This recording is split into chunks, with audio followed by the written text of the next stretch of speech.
Law of segregation of characters. In crossing of two pure plants, factors or genes remains together without mixing, without any change in F1 generation. While selfing, they get segregate, separate, and enters in different gametes. So gametes are pure for given character. असं या law of सेग्रिगेशनचं statement आहे. दोन pure plant मध्ये cross करत असताना त्यांचे जे factors आहेत, जीन्स आहेत, ते F1 जनरेशन मध्ये एकत्र राहतात, कोणतंही मिक्सिंग न होता, बदल न होता. आणि सेल्फिंगच्या वेळी मात्र ते फॅक्टर, ते जीन्स सेपरेट होतात, सेग्रेगेट होतात आणि त्यामुळं गॅमेट्स प्युअर तयार होतात त्या त्या कॅरेक्टरसाठी. आणि म्हणून या लॉला law of purity of gametes असंही नाव दिलेलं आहे. Law of splitting of characters असंही नाव दिलेलं आहे. आणि हा लॉ सर्वांमध्ये अप्लाय होतो. There is no exception. So, which of the following is universal law of heredity? Law of segregation. Which of the following is law of purity of gametes? Law of segregation. In which of the following law there is no exception? Law of segregation. याचं explanation आपण इथं देऊ. जर pure tall pea प्लांटचा cross pure dwarf pea plant बरोबर केला तर F1 generation मध्ये कॅपिटल टी फॅक्टर आणि स्मॉल टी फॅक्टर एकत्र राहतात, कोणतंही मिक्सिंग न होता. परंतु ज्यावेळी गॅमेट फॉर्मेशन होतं सेल्फिंगच्या दरम्यान, त्यावेळी ते सेग्रेगेट होतात, सेपरेट होतात आणि त्यामुळं 50% gametes containing capital T and 50% gametes containing small T असे दोन टाईपचे गॅमेट तयार होतात, प्युअर गॅमेट तयार होतात. आणि म्हणून या लॉला law of purity of gametes म्हटलेलं आहे. Law of purity of gametes असं आपण त्याला म्हणतो.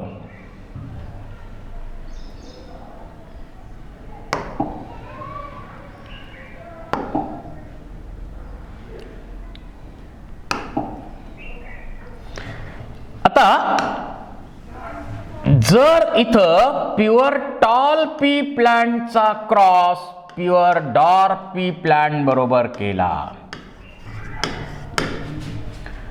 you know these are phenotype.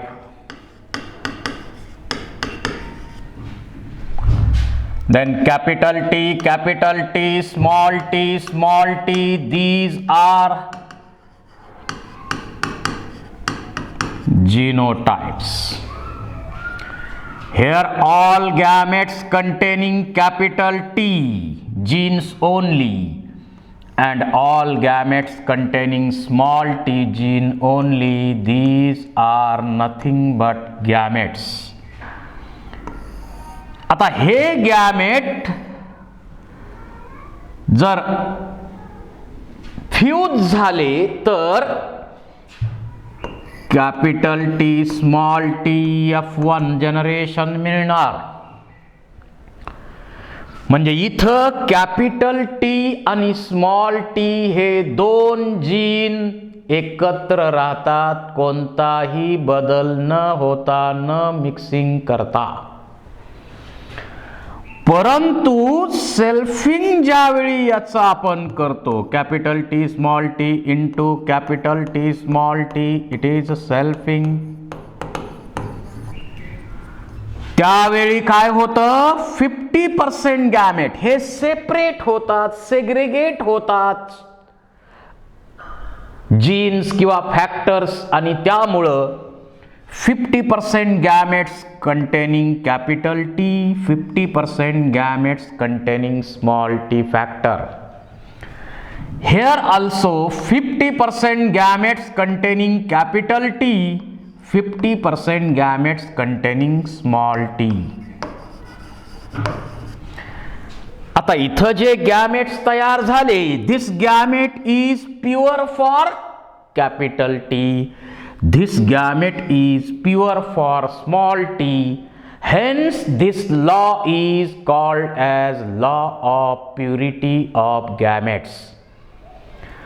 आणि या लॉला एक्सेप्शन नाही, त्यामुळं या लॉला युनिव्हर्सल लॉ ऑफ हेरिडिटी असंही आपण म्हणू शकतो, असंही आपण म्हणू शकतो. त्याच्यानंतर नेक्स्ट आर्टिकल आहे डायहायब्रिड cross and dihybrid ratio. In crossing of two pure plants, if two contrasting characters considered at a time, then this cross is called as dihybrid cross and ratio of F2 generation is called as dihybrid ratio. इथं आपण एक example घेऊया, seed shape and seed colour. जे example मेंडेलनी घेतलेलं आहे तेच example इथं आपण घेऊया. राऊंड शेप आणि येलो कलर असलेले सीड्स यांचा क्रॉस रिंकल्ड शेप, यांचा क्रॉस रिंकल्ड असा रिंकल्ड शेप आणि ग्रीन कलर्ड सीड याबरोबर जर केला, दोन contrasting character at a time consider केलेल्या आहेत, तर काय मिळणार पुढच्या जनरेशन मध्ये. आपल्याला माहिती आहे आता इथं जीनोटाइप काय काय आहेत, capital Y, capital Y, capital R, capital R. इकडं small Y, small Y, small R, small r. इथं सर्व गॅमेट बनणार कॅपिटल वाय, कॅपिटल आर. इकडं सर्व गॅमेट बनणार स्मॉल वाय, स्मॉल आर. हे जीनोटाइप आहेत आणि हे त्याच्यामध्ये तयार होणारे गॅमेट्स आहेत. आता इथं capital capital Y, capital Y, capital R, capital R. म्हणजे येलो राऊंड म्हटलं काय, राऊंड येलो म्हटलं काय, फार फरक पडत नाही. हे gametes capital R, capital Y किंवा कॅपिटल वाय, कॅपिटल आर असे असणार. आणि F2 म्हणजे F1 जनरेशन मध्ये जे प्लांट मिळतात, हा क्रॉसच आपण सेपरेट करूया.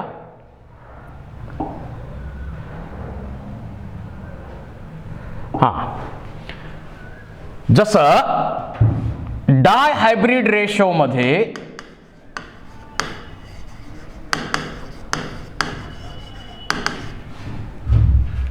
काय आपण डेफिनेशन करतो? In crossing of two pure plants, if two contrasting characters considered at a time, it is called as dihybrid cross, and ratio obtained in F2 generation is dihybrid ratio. दोन pure plant मध्ये cross करत असताना जर दोन contrasting character एका वेळी consider केल्या तर त्या क्रॉसला डायहायब्रिड क्रॉस आणि F2 च्या रेशोला डायहायब्रिड रेशो म्हणायचं. आणि एक्झाम्पल इथं आता घेऊया.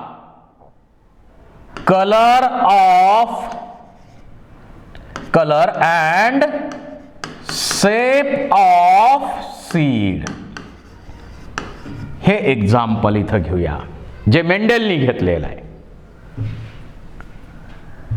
तर यामध्ये आपण काय करणार आहे?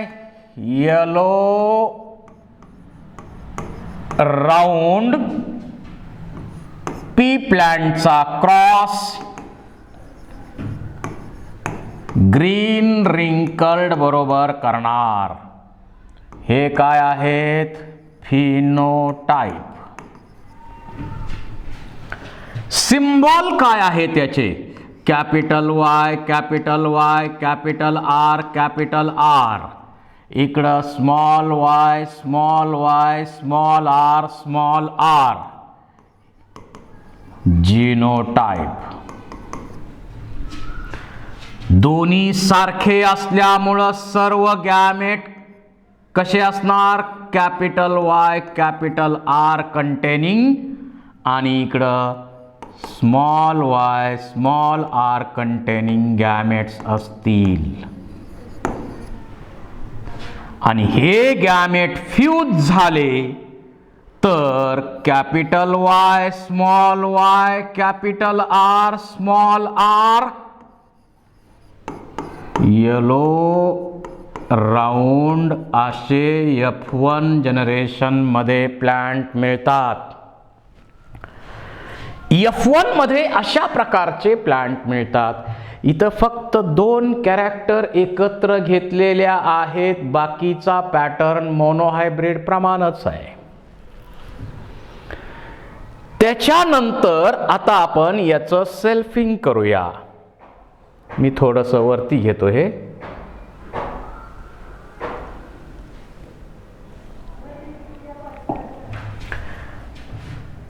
Capital Y, small y, capital R, small R into capital Y, small y, capital R, small r. Selfing करूया याचं. म्हणजे जेनेटिकली सिमिलर इंडिव्हिज्युअल मध्ये आपण क्रॉस करूया. आता इथं जीन किती आहेत, फॅक्टर किती आहेत? तर 4 आहेत. एक आहे कॅपिटल वाय, दुसरा आहे स्मॉल वाय, त्यानंतर आहे कॅपिटल आर, दुसरा आहे स्मॉल आर. इंडिपेंडंट असॉर्टमेंटचा जो लॉ आहे त्यामुळं capital Y may combine with capital R, capital Y may combine with small r. Like that, small y may combine with capital R, small y may combine with small r. So due to independent assortment, 4 types of gametes are obtained, like capital Y, capital R, capital Y, small r,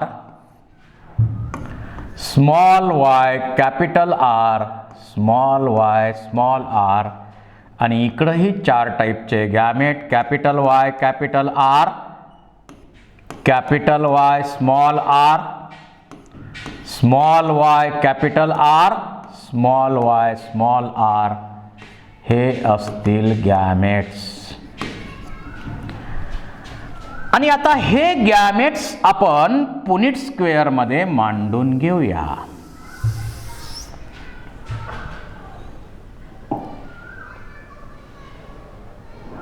हे gametes दोन्ही प्लांटचे Punnett स्क्वेअरमध्ये मांडून घेऊ आपण.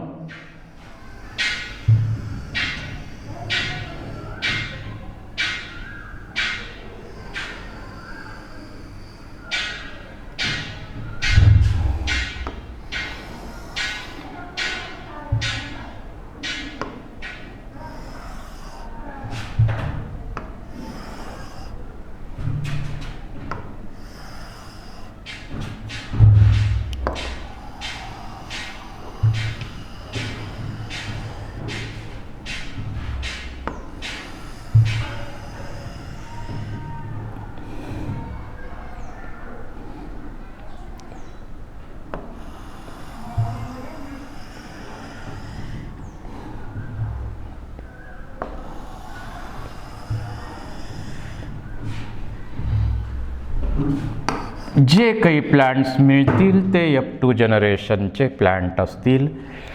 एका पॅरेंटचे gamete इकडं आणि एका पॅरेंटचे गॅमेट राईट अँगलमध्ये मांडून घेऊ. Capital Y capital R, capital Y small R, small Y capital R, small Y small R. इकडं capital Y capital R, capital Y small R, small Y capital R, small Y small R. आणि law probability वापरायचा. म्हणजे हा gamete याच्याबरोबर combine झाल्यावर काय येईल ते इथं लिहायचं, हा याच्याबरोबर कंबाईन झाल्यावर काय येईल ते इथं लिहायचं, हा याच्याबरोबर कंबाईन झाल्यावर काय येईल ते इथं लिहायचं, हा याच्याबरोबर कंबाईन झाल्यावर काय येईल ते इथं लिहायचं. अशी पहिली लाईन आपण कंप्लीट करू. पहा, हा याच्याबरोबर capital Y capital Y capital R capital R, हा याच्याबरोबर capital Y capital Y capital R small r, हा याच्याबरोबर capital Y small Y capital R capital R, हा याच्याबरोबर capital Y small Y capital R small r. पहिली line complete केली. अगदी phenotype जरी लिहायचे असतील तर लिहू आपण. हे कसं आहे, येलो राऊंड. हे कसं आहे, येलो राऊंड. हे कसं आहे, येलो राऊंड. आणि हे कसं आहे, येलो राऊंड. सेकंड लाईन, हा गॅमेट या गॅमेट बरोबर फ्यूज झाला तर काय येईल ते लिहायचं इथं, हा याच्याबरोबर कंबाईन झाल्यावर इथं लिहायचं, हा याच्याबरोबर कंबाईन झाल्यावर काय येईल ते इथं लिहायचं, हा याच्याबरोबर कंबाईन झाल्यावर काय येईल ते इथं लिहायचं. पहा आता, capital Y capital Y capital R small R, capital Y capital Y small r वेगळं आलं इथं. हां, म्हणजे आता हा काय असेल, येलो राऊंड असेल.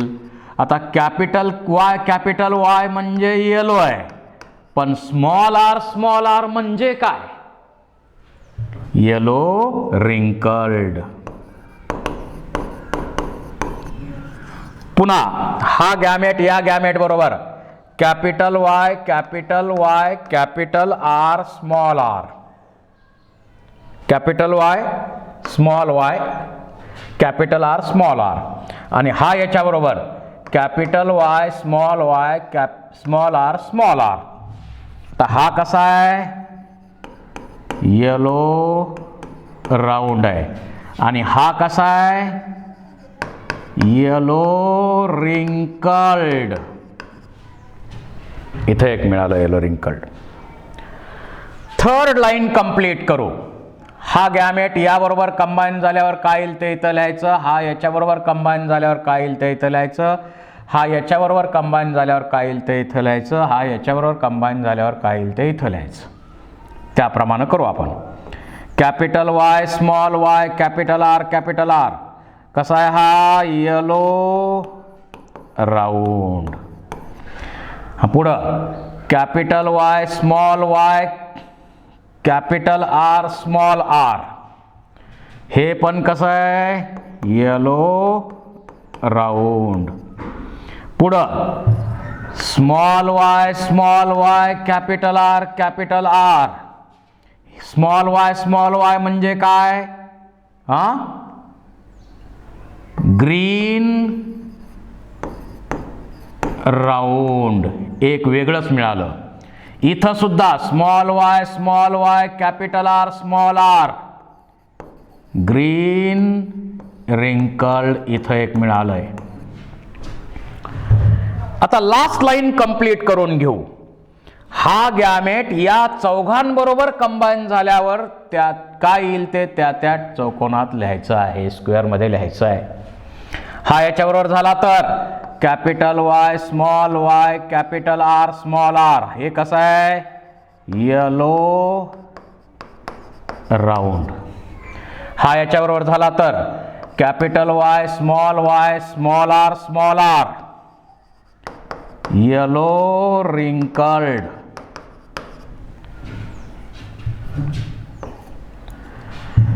त्याच्यानंतर small Y capital R small R green round. आणि शेवटचं small Y small R green wrinkled. असे F2 जनरेशन मध्ये प्लांट मिळालेले आहेत. आता हे जे F2 जनरेशन मध्ये मिळालेले प्लांट आहेत, या F2 जनरेशन प्लांट आहेत त्याचा फिनोटिपिक आणि जिनोटिपिक असे रेशो आपण कॅल्क्युलेट करू. सुरुवातीला आपण करूया फिनोटिपिक रेशो. हा फिनोटिपिक रेशो काय पहा. येलो राऊंड एकूण किती मिळाले? येलो राऊंड या ठिकाणी मिळाले 9. त्यानंतर येलो रिंकल्ड किती मिळाले? येलो रिंकल्ड मिळाले 3. त्यानंतर ग्रीन राऊंड किती मिळाले?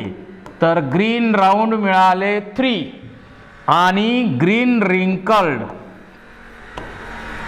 रिंकल्ड किती मिळाले? तर 1 मिळालं. म्हणजे रेशो मिळाला 9:3:3:1. दिस इज फिनोटिपिक डायहायब्रिड रेशो. आता फिनोटिपिक डायहायब्रिड रेशो कॅल्क्युलेट केल्यानंतर जिनोटिपिक रेशो पण आपण कॅल्क्युलेट करू शकतो. जिनोटिपिक रेशो काय सांगतो? जिनोटिपिक रेशो जे 9 मिळाले येलो राऊंड त्याच्यामध्ये कॅपिटल वाय कॅपिटल आर सर्व कॅरेक्टर प्युअर होमोझायगस आणि डॉमिनंट असे प्लांट किती मिळतात? तर 1 मिळतं. त्यानंतर पहिली कॅरेक्टर प्युअर, दुसरी कॅरेक्टर हायब्रिड किती मिळतात? तर 2 मिळतात. तुम्ही कॅल्क्युलेट करा. तिसरं पुन्हा पहिली कॅरेक्टर हायब्रिड आणि दुसरी कॅरेक्टर प्युअर ते पण 2 मिळतात. त्यानंतर दोन्ही character hybrid capital Y capital R small R असे 4 मिळाले.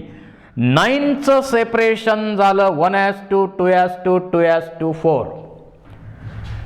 त्याच्यानंतर येलो रिंकल्ड याच्यामध्ये कॅपिटल वाय स्मॉल आर असं 1 मिळतंय आणि बाकीचे 2 हायब्रिड आहेत. म्हणजे कॅपिटल वाय स्मॉल आर असे 2 मिळाले. म्हणजे 1:2. पुढं ग्रीन राऊंडचा विचार केला तर स्मॉल वाय कॅपिटल आर 1 मिळालं आणि small Y capital R small R असे 2 मिळाले. म्हणजे त्या 3चं सेपरेशन कसं झालं? 1:2. आणि finally small Y small R किती मिळतं? 1. So ratio will be 1:2 2:2 2:2 4:2 1:2 2:2 1:2 2:1. अशा प्रकारे जिनोटिपिक डायहायब्रिड रेशो आपल्याला मिळतो. So this is dihybrid ratio. आता या डायहायब्रिड रेशोवरून तुम्हाला काही MCQ विचारले जाऊ शकतात. काही MCQ यावरून विचारले जाऊ शकतात, तर थोडे आपल्याला माहिती पाहिजे. मला तुम्ही सांगा, जो फॉर्म्युला आपण सांगितलेला आहे, जसं इथं फॉर्म्युला आपण सांगितलेला आहे, जर तुम्हाला फिनोटाइप्स, नंबर ऑफ फिनोटाइप्स किंवा नंबर ऑफ गॅमेट्स किती तयार होतात हे काढायचं असेल, तर त्याच्यासाठी सिंपल फॉर्म्युला आहे 2n. हे थोडं वरती घेतो मी.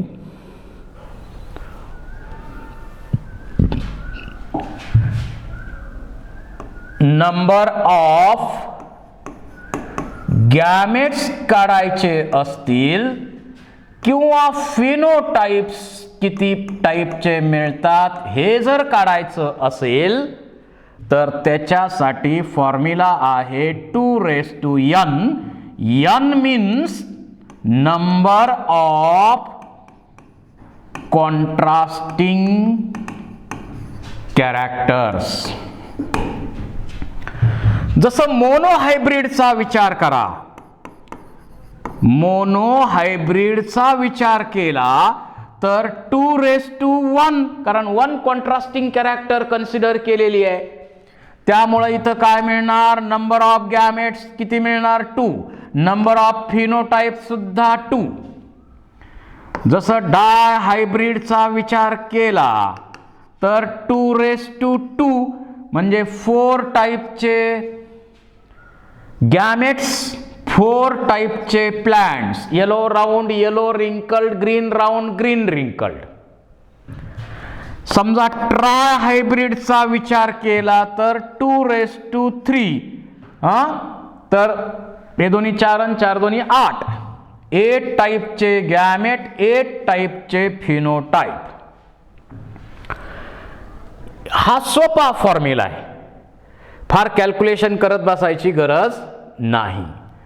त्यानंतर जर आपल्याला जीनोटाइप, नंबर ऑफ जीनोटाइप विचारात घ्यायचे असतील,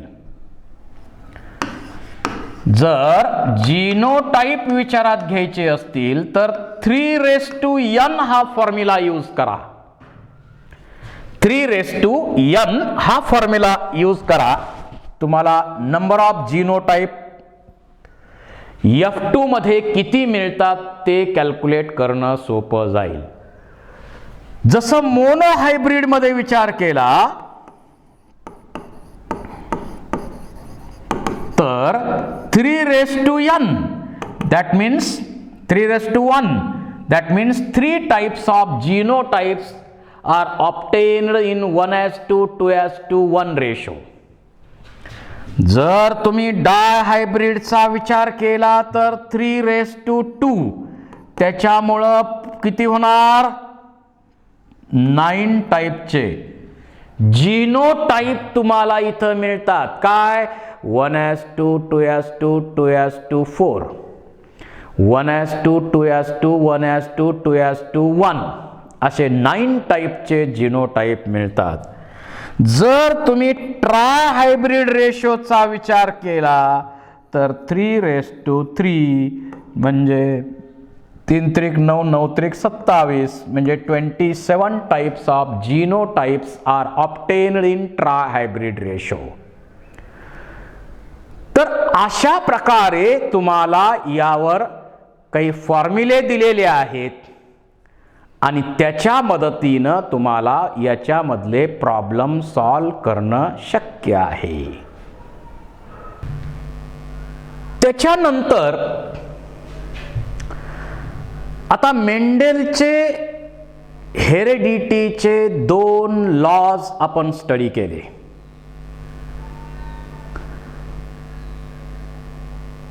एक म्हणजे लॉ ऑफ डॉमिनन्स आणि त्यानंतर स्टडी केला लॉ ऑफ सेग्रिगेशन.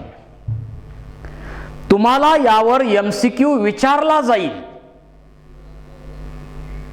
की लॉ ऑफ डॉमिनन्स किंवा लॉ ऑफ सेग्रिगेशन कोणत्या रेशोवरनं क्रॉसवरनं तुम्ही बनवलाय, तर मोनो हायब्रिड वरून हे दोन्ही लॉ बनवलेले आहेत. दोन्ही लॉ मोनो हायब्रिड वरून बनवलेले आहेत. आणि मग डाय हायब्रिड वरून काय बनवलंय का? एखादा नियम तरी डाय हायब्रिड वरून बनवला की नाही? तर डाय हायब्रिड वरून एक लॉ बनवलेला आहे आणि तो लॉ आहे लॉ ऑफ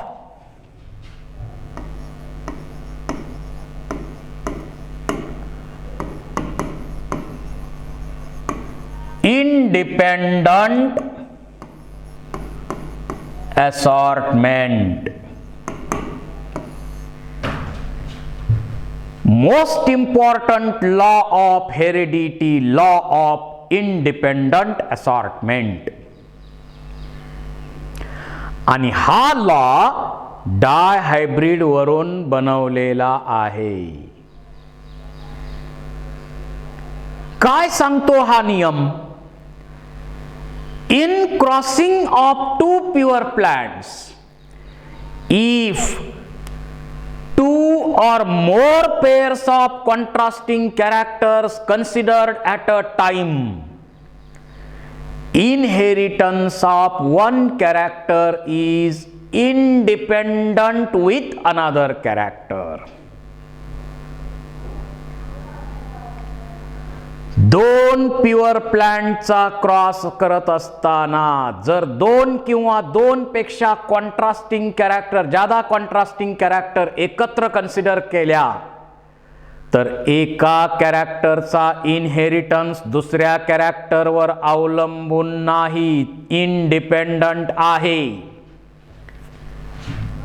आणि इथं इंडिपेंडंट असॉर्टमेंट मुळे काय घडलंय? इंडिपेंडंट असॉर्टमेंट मुळेच capital Y, capital small Y, capital R, small R, चार फॅक्टर आहेत, कॅरेक्टर आहेत. इंडिपेंडंट असॉर्टमेंट मुळे capital Y may combines with capital R to produce gamete capital Y, capital R. This capital Y may combines with small r to produce capital Y, small r gamete. Like that, small y also combines with capital R to produce small y, capital R gamete. And small y may combines with small r to produce small y, small r gamete. So due to independent assortment, how many types of gametes are obtained in selfing of dihybrid? 4 types of gametes are obtained. So due to independent assortment, 4 types of gametes are obtained, and due to 4 types of gametes, 4 types of plants are obtained, like yellow round, yellow wrinkled, green round, green wrinkled. 4 टाइपचे gamete तयार झाल्यामुळं इथं 4 टाइपचे plant तयार झाले F2 generation मध्ये. आणि त्या 4 टाइपच्या प्लांट मध्ये येलो राऊंड आणि ग्रीन रिंकल्ड हे दोन आहेत, ते पॅरेंटल कॉम्बिनेशन आहेत. पण येलो रिंकल्ड आणि ग्रीन राऊंड जे आहेत ते कसे आहेत? न्यू कॉम्बिनेशन्स आहेत, न्यू कॉम्बिनेशन आहेत. तर पॅरेंटल आणि न्यू कॉम्बिनेशन पण इथं आपल्याला मिळतात, हे लक्षात असू द्या. आता या डाय हायब्रिड वरती काही MCQ आपण डिस्कस करू. मला सांगा, या डाय हायब्रिड मध्ये double dominant homozygous as to double recessive homozygous यांचा रेशो किती आहे?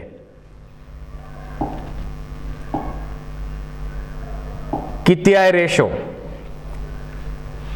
डबल डॉमिनंट होमोझायगस म्हणजे दोन्ही कॅरेक्टर प्युअर आणि डॉमिनंट म्हणजे पहिलं आहे,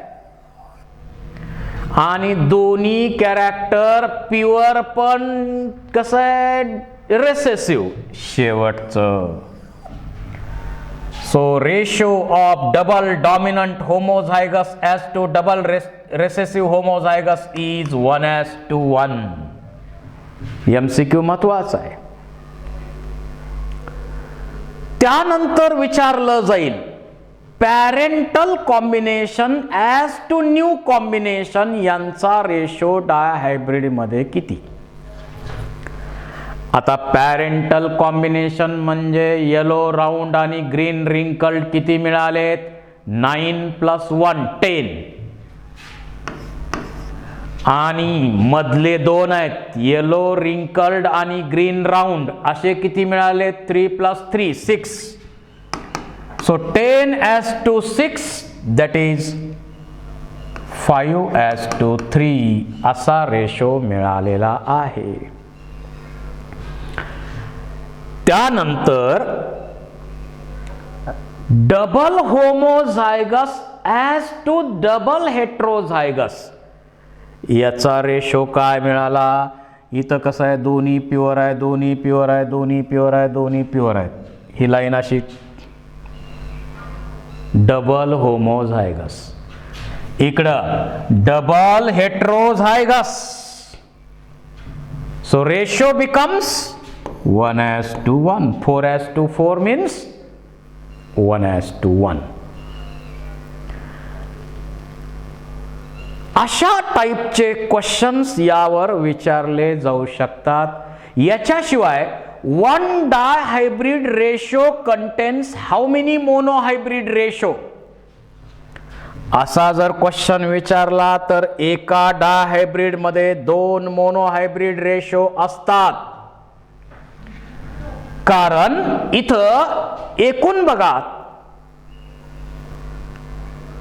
एकूण येलो किती आहेत? 9 + 1. ग्रीन किती आहेत? 3 + 1. म्हणजे 9 + 3. येलो किती आहेत? 9 + 3 म्हणजे 12 झाले. आणि ग्रीन किती आहे? 3 + 1 4. 12:4 दॅट इज 3:1. राऊंड किती आहेत एकूण? 9 + 3. रिंकल्ड किती आहेत? 3 + 1. So 12:4 that is 3:1. So we conclude that 1 dihybrid ratio contains 2 monohybrid ratios. आता तुम्ही एक लक्षात ठेवा, तुम्हाला यावर MCQ आहे, प्रत्येक ठिकाणी तुम्हाला MCQ भेटणारच आहे. तर एकूण इथं प्लांट्स किती मिळतात? 16. आणि त्या 16 मध्ये प्रत्येकाचं पर्सेंटेज काय आहे? 9:2, 3:2, 3:1.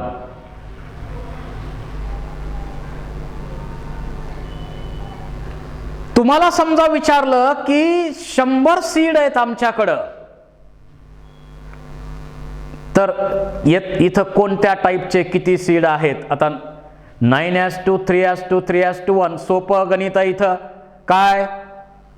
16 × 6 16 × 96 म्हणजे 6 न मल्टिप्लाय करा, 9 × 54 बरोबर आहे का? पहिलं त्याच्या 9 × 27, 9 × 27 आणि 9 × 9. अशा प्रकारचे प्लॅन्ट तुम्हाला F2 जनरेशन मध्ये अशा प्रकारचे प्लॅन्ट्स तुम्हाला इथं मिळणार. म्हणजे समजा तुम्ही मला मी 100 म्हटलंय, कदाचित हजारात आकडा असेल, एवढे सीड आहेत आणि मग त्याच्यामध्ये पर्सेंटेज कसं असेल, कोणते सीड किती असतील, अशा टाईपचे क्वेश्चन्स तुम्हाला यावरती विचारले जाऊ शकतात. So this is about dihybrid ratio and law of independent assortment. खरं तर हाच पहिला नियम आहे. फर्स्ट लॉ ऑफ हेरिडिटी कोणता आहे, तर law of independent assortment. Most important law हा आहे. याला एक्सेप्शन काय, तर मोनोहायब्रिड मध्ये हा अप्लाय करता येत नाही. किमान डायहायब्रिड पाहिजे, डाय ट्राय टेट्रा वगैरे हे अप्लाय करता येईल. So these are some MCQs on dihybrid ratio. त्यानंतर आणखी एक आपल्याला क्रॉस इथं पाहायचा आहे.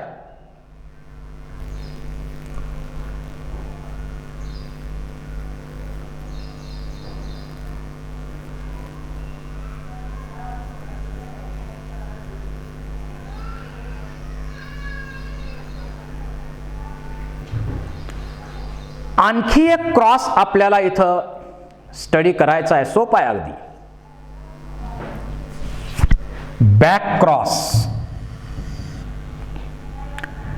आतापर्यंत F1 जनरेशन मध्ये मिळालेल्या प्लांट मध्ये आपण काय करत होतो, सेल्फिंग करत होतो. परंतु आता आपण F1 जनरेशन मध्ये मिळालेल्या प्लांटचा क्रॉस त्याच्या एका पॅरेंट बरोबर करणे म्हणजे बॅक क्रॉस.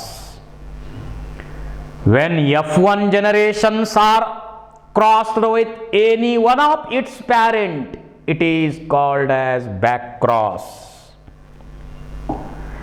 आता यामध्ये पॅरेंट कोणता घेतला जातो, पॅरेंट कोणता घेतला जातो यावर त्याचे टाईप केलेले आहेत. आपण टाईप बघूया त्याचे. एक डॉमिनंट बॅकक्रॉस.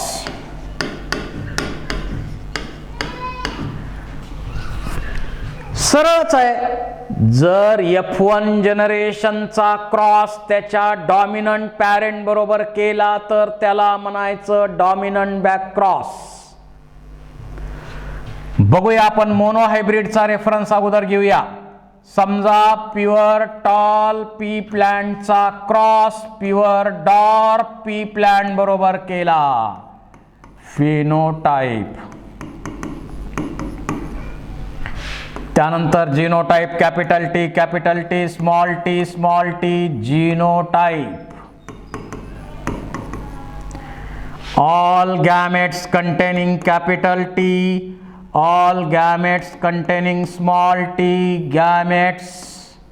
हे ऑलरेडी माहित आहे आपल्याला. आणि यांचं फ्युजन झालं तर capital T small t tall F1 generation. आता इथपर्यंतचं तर माहिती आहे सगळं. आपण आतापर्यंत यांचं काय करत होतो, सेल्फिंग करत होतो.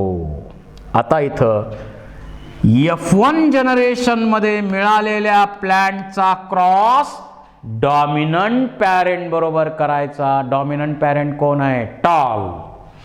That means capital T. इकडं गॅमेट दोन टाईपचे बनणार, capital T small T. Here only one type of gametes are obtained. आणि हे गॅमेट आपण मांडून घेतले,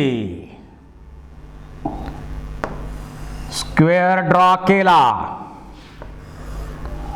आणि गॅमेट्स मांडून घेतले. लॉ ऑफ प्रोबॅबिलिटी वापरला, कॅपिटल टी स्मॉल टी आणि इकडं कॅपिटल टी.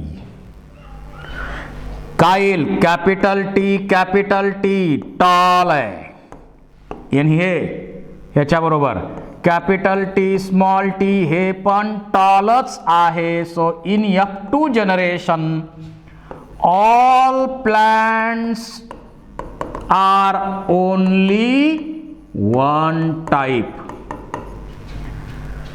जर तुम्ही मोनोहायब्रिडचा रेफरन्स घेतला तर एकाच प्रकारचे प्लांट मिळतात, डायहायब्रिडचा घेतला तरी एकाच टाईपचे मिळणार. आपण फार तर चेक करू डायहायब्रिडचा विचार करून. आता कंप्लीट एक्झाम्पल घ्यायच्या ऐवजी मी डायरेक्ट मगाचं example capital Y small y F1 मध्ये मिळालेलं प्लांट घेतो. Capital Y small Y capital R small r F1 मध्ये मिळालेलं into capital Y capital Y capital R capital R. बर, इथं गॅमेट 4 टाईपचे capital Y capital R capital Y small R small Y capital R small Y small R, आणि इकडं gamete एकाच टाईपचे capital Y capital R. हे मांडून घ्या, स्क्वेअर मध्ये मांडून घ्या आणि लॉ प्रोबॅबिलिटी वापरा.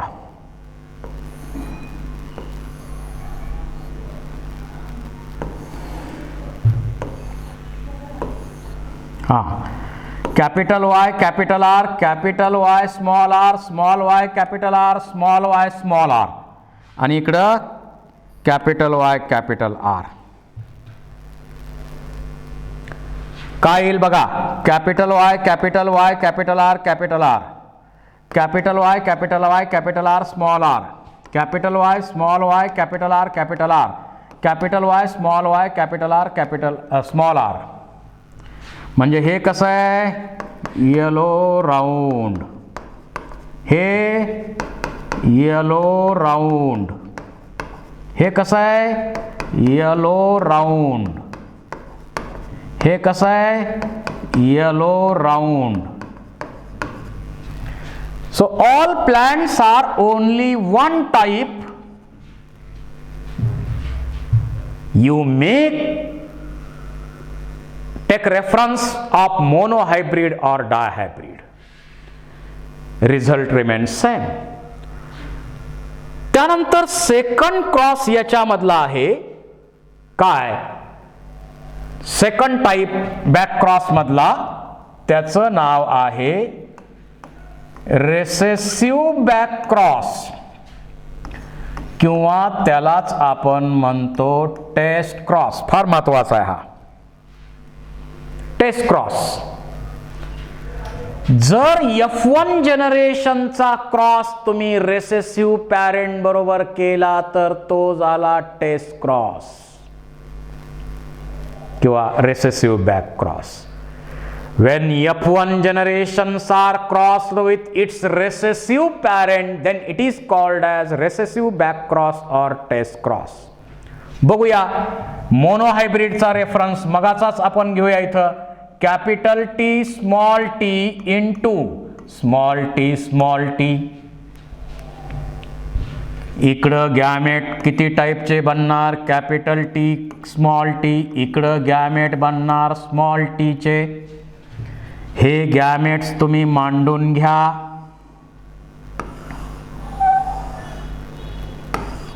कॅपिटल टी स्मॉल टी, इकडं स्मॉल टी. लॉ प्रोबॅबिलिटी वापरा. कॅपिटल टी स्मॉल टी आणि small T.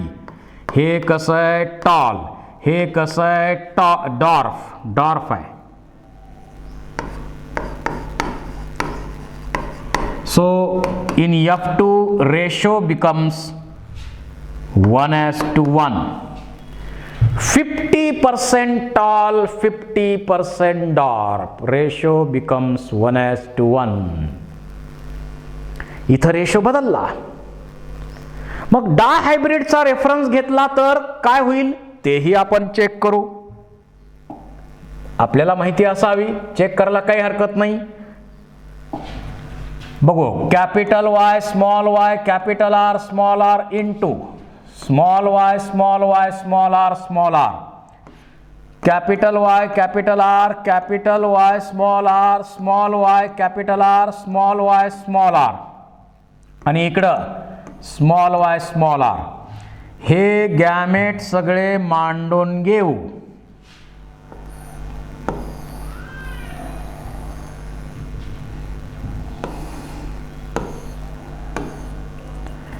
Capital Y capital R capital Y small R small Y capital R small Y small R. इकडं small Y small R. बघा आता हां, capital Y small Y capital R small R. हे कसं आहे? Yellow round. पुढं capital Y small R small r. Yellow wrinkled. पुढं small Y capital R small R green round. आणि स्मॉल वाय स्मॉल आर हे green wrinkled. So ratio becomes 1:1:1:1. काही बदलत नाही इथं सुद्धा. आता येलो आणि राऊंडचा रेशो बघा. येलो आणि ग्रीनचा रेशो बघितला तर 2 येलो आहेत 2 ग्रीन आहेत. 2:2 म्हणजे 1:1. राऊंड आणि रिंकल्डचा पाहिला तर 2:2 म्हणजेच 1:1. म्हणजे टेस्ट क्रॉस मध्ये रेशो 1:1 राहतो. What is the importance of test cross? एखाद्या प्लॅन्टचे अननोन प्लॅन्ट आपल्याला दिलं असेल तर त्याचे जीनोटाइप काढता येतात. त्याची प्युरिटी चेक करता येते, whether it is a homozygous और हेट्रोझायगस. त्याचबरोबर it is used in plant breeding for improvement of crops. कारण हायब्रिडायझेशनच्या एक्सपेरिमेंटच्या वेळी तुम्हाला जे प्लॅन्ट पाहिजेत ते प्युअरच पाहिजेत ना, पॅरेंट म्हणून तुम्ही घेणार आहे ते. आणि म्हणून एखाद्या प्लॅन्टची प्युरिटी चेक करायची असेल, त्याचे जीनोटाइप तुम्हाला चेक करायचे असतील, त्याचं होमोझायगस आहे का हेट्रोझायगस आहे चेक करायचं असेल तर टेस्ट क्रॉसची आवश्यकता आहे. तुम्हाला जर एखादं अननोन प्लॅन्ट मी दिलं आणि म्हटलं की मला सांगा हे प्लॅन्ट प्युअर आहे का हायब्रिड आहे, तर अशा वेळी तुम्ही काय करणार? त्या अननोन प्लॅन्टचा क्रॉस रेसेसिव्ह पॅरेंट बरोबर करणार आणि जे काही तुम्हाला रिझल्ट जर असा आला असेल तर दिलेलं प्लॅन्ट कसं आहे? हायब्रिड आहे. आणि रिझल्ट असा आला नाही तर दिलेलं प्लॅन्ट प्युअर आहे. So this is about back cross. आता मेंडेलियन जेनेटिक्स मध्ये आपल्याला एवढाच पार्ट स्टडीसाठी आहे. आणि या मेंडेलियन जेनेटिक्स मध्ये बऱ्याच ठिकाणी फॅक्टर असा शब्द आलाय. What is the concept of factor? Mendel ज्यावेळी स्टडी करत होता त्यावेळी त्याच्या लक्षात आलं गॅमेट तयार होताना त्या गॅमेट मध्ये काहीतरी असं आहे की त्यामुळं पर्टिक्युलर कॅरेक्टर कंट्रोल केली जाते.